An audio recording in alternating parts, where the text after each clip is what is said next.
इस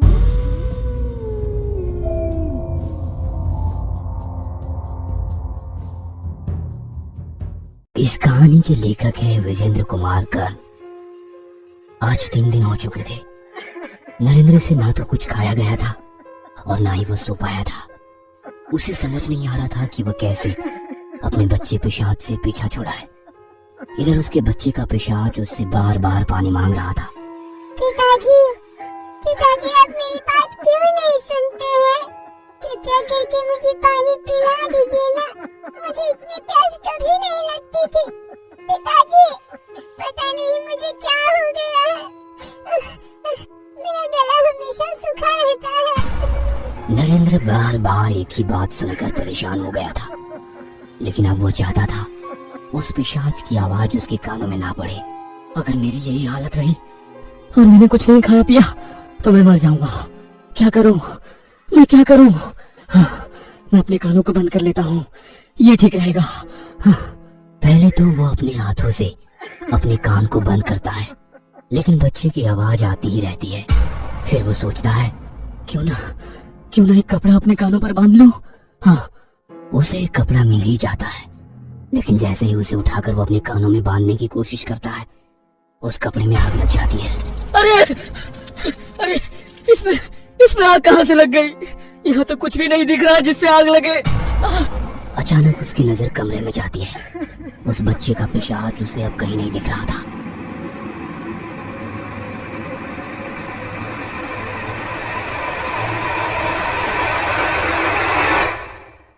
पिताजी, पिताजी अब तो पानी पिला दीजिए ना। बहुत देर हो गई है। आपको मुझ पर दया नहीं आ रही है पिताजी? मैं तो बहुत छोटा हूँ। आपको दया कहाँ से आएगी? आपने तो मेरा गला काट दिया। लेकिन पिताजी, ऐसा क्यों किया आपने? मुझसे कुछ गलती हुई थी क्या? अगर गलती हुई थी तो क्या आप गला काट देंगे? नरेंद्र बच्चे की बात का क्या जवाब देता, क्योंकि उसने वो गलती की थी जिसे सुधारने की शक्ति तो ईश्वर के अलावा किसी में नहीं थी। नरेंद्र खुद रोता, खुद ही अपने आंसू पोंछता, कभी पागलों की तरह खिलखिलाकर हंसने लगता। 2 दिन और बीते। 2 दिन बाद नरेंद्र के दिमाग में एक बात आई, क्यों ना इस बच्चे के पिशाच को पानी पिला दूं। क्या पता उसके बाद इसे मुक्ति मिल जाए। हाँ, ये ठीक रहेगा, क्योंकि पानी पीने की इसकी इच्छा अधूरी रह गई थी। शायद इसलिए पिशाच बन गया है। हाँ, ये ख्याल आते ही उसने पास में रखी खाली जग की ओर देखा और उसे लेकर भागते हुए रसोई में गया। बच्चे का पिशाच उस समय उसके कांधे पर चढ़ा हुआ था। नरेंद्र ने जैसे ही पानी निकालने के लिए नल खोला तो उससे पानी की जगह खून निकल रहा था। अरे ये क्या है? नल से पानी की जगह ये लाल लाल क्या निकल रहा है? अरे ये तो खून है।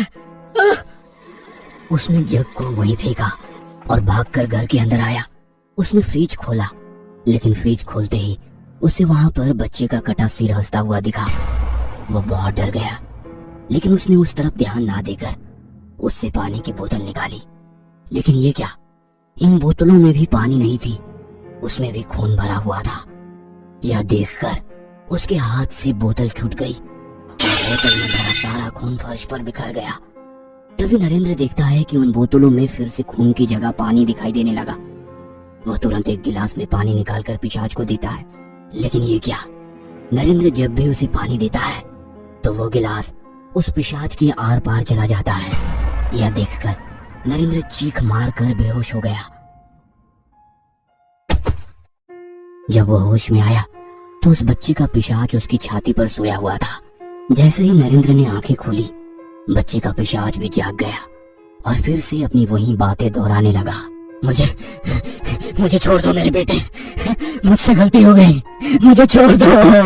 लेकिन बच्चे ने उसकी बात को अनसुना कर दिया और कहता रहा, पिताजी, पिताजी अब तो पानी पिला दीजिए ना। नरेंद्र की हालत पागलों की तरह हो गई थी। उसके सोचने समझने की शक्ति शिथिल हो रही थी। तभी अपने घर की खुली खिड़की के बाहर उसका ध्यान गया। वो आसमान की ओर निहारने लगा। आज चांद नहीं निकला था आज अमावस की रात थी। उसे याद आया आज वो सिद्ध बाबा जरूर आए होंगे। वो उसी समय घर से बाहर निकल गया। हो न हो बाबा के पास इस पिशाच से मुक्ति का उपाय जरूर मिलेगा। नरेंद्र ये सोचते हुए चला जा रहा था, लेकिन इस बार वो बाबा उसे कहीं नहीं दिखे। नरेंद्र ने बहुत देर इंतजार किया, लेकिन बाबा नहीं आए। तब वो उस खंडहर की ओर चल पड़ा जहां बाबा ने उसे बुलाया था और उसने अपने बेटे की बलि दी थी। चलते चलते वो वहां पहुंच गया। आज उसे खंडहर में प्रवेश करने में पिछली बार से भी कहीं गुना अधिक डर लग रहा था। पिछली बार तो उसका बच्चा जीवित था, लेकिन इस बार इसका पिशाच उसके साथ चल रहा था। तभी बाबा की आवाज आती है, नरेंद्र, तुम आ गए? नरेंद्र को बहुत आश्चर्य होता है। उनकी आंखें तो बंद है, फिर उन्हें कैसे पता चला कि मैं आया हूँ? नरेंद्र, बहुत सारे सवाल लेकर आया है ना तू। आज तुझे सारे सवालों का जवाब दूंगा। बाबा, मुझे इस बच्चे की पिशाच से मुक्ति दिला दीजिए। मैं तंग आ चुका हूँ, मुझसे बहुत बड़ा पाप हुआ है। मुझे मुक्त कर दो बाबा, इस बच्चे के पिशाच से मुक्त कर दो मुझे। नरेंद्र, मैंने कहा था ना, ये सिद्धि नहीं श्राप है, पर तू ही नहीं माना, जैसे कई साल पहले मैं नहीं माना था।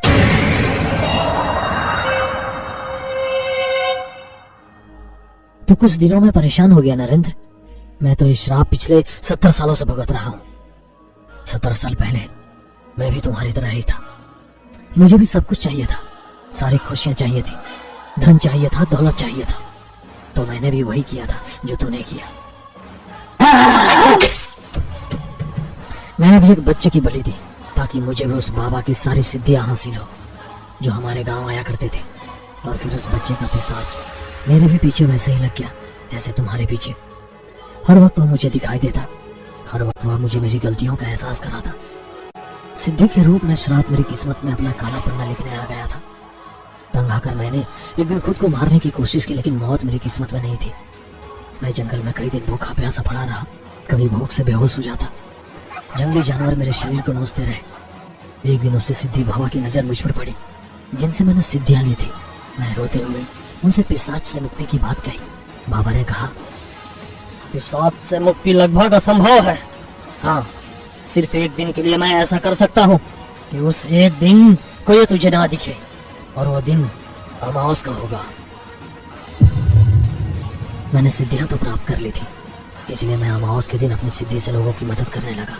ये मेरा पश्चाताप था, ये मेरे उस महापाप को कम करने की कोशिश थी जो मैंने भी तुम्हारी तरह एक मासूम को मार कर की थी।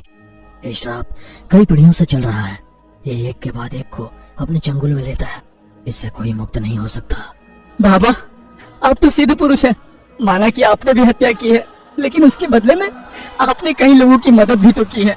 आज एक मदद मेरी भी कर दीजिए, किसी तरह मुझे मुक्ति दिला दीजिए बाबा। तू बहुत जिद्दी है नरेंद्र। तू पहले भी नहीं माना था, इस बार भी नहीं मानेगा। ठीक है, आज तक मैंने किसी को नहीं बताया, लेकिन तुझे बताता हूँ। इस पिशाच से मुक्ति के लिए तुम्हें। उसके बाद बाबा ने नरेंद्र के कानों में कुछ कहा, जिसे सुनकर नरेंद्र चौंक जाता है, उसके होश उड़ जाते हैं।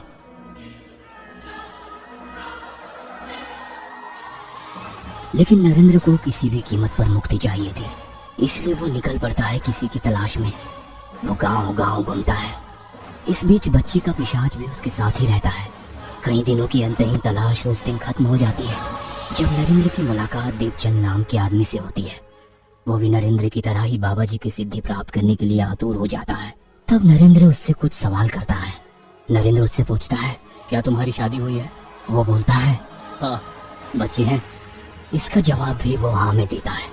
तब नरेंद्र उससे कहता है, अगली अमावस की रात तुम अपने बच्चे से उपवास करवाना और बच्ची को खाली पेट लेकर मेरे पास खंडहर में आना, और हाँ, उसकी पसंद की कोई मिठाई भी जरूर लाना। अमावस की रात आ जाती है। दीपचंद अपने बच्चे को लेकर खंडहर में पहुंच जाता है। सब कुछ पहले की तरह होता है, जैसा कि नरेंद्र ने अपने बच्चे की बलि के पहले किया था। दीपचंद के बच्चे को देखकर नरेंद्र की आंखों के आगे अपने बच्चे का चेहरा घूमने लगता है। नरेंद्र पहले बच्चे को उसकी पसंद की मिठाई खिलाने को कहता है। दिन भर का भूखा बच्चा जल्दी जल्दी करके मिठाई खाने लगता है। तब नरेंद्र दीपचंद से कहता है, बेटे के पानी मांगने से पहले उसका सिर धड़ से अलग कर दे। ये सुनकर दीपचंद कांप जाता है। लेकिन उसे तो सिद्धि की प्यास थी, इसलिए वो अपने बच्चे की बलि के लिए तैयार हो जाता है। फिर जैसे ही नरेंद्र दीपचंद के हाथों में तलवार देने वाला होता है, तभी एक एक कर पुरानी सारी चीजें उसकी आंखों के आगे फिर से घूमने लगती है। उसकी आंखों में आंसू आ जाते हैं। फिर उसे उस दिन बाबा जी द्वारा उसके कानों में कहीं बात याद आती है। तू चाहता है कि श्राप का सिलसिला थम जाए, फिर से किसी निर्दोष बच्चे की बलि ना चढ़े तो तुम्हें खुद की बलि देनी होगी। फिर नरेंद्र बच्चे की ओर मुस्कुरा कर देखता है, फिर दूर बैठे अपने बच्चे को पिशाच की ओर भी मुस्कुरा कर देखता है और कहता है, बेटा, उस रात ना जाने कौन सा शैतान मेरे ऊपर हावी हो गया था जो मैंने तुम्हें मार डाला। लेकिन मैं तुमसे बहुत प्यार करता हूँ बेटे, इसलिए आज से ये वादा करता हूँ कि अब से कोई निर्दोष नहीं मरेगा। हाँ। उसके बाद एक पल में उसी तलवार से वो अपनी गर्दन काट लेता है। उसका कटा सिर जमीन पर थोड़ी देर तड़पता है, फिर शांत हो जाता है। उसके बच्चे का पिशाच नरेंद्र का शव देखकर रोने लगता है।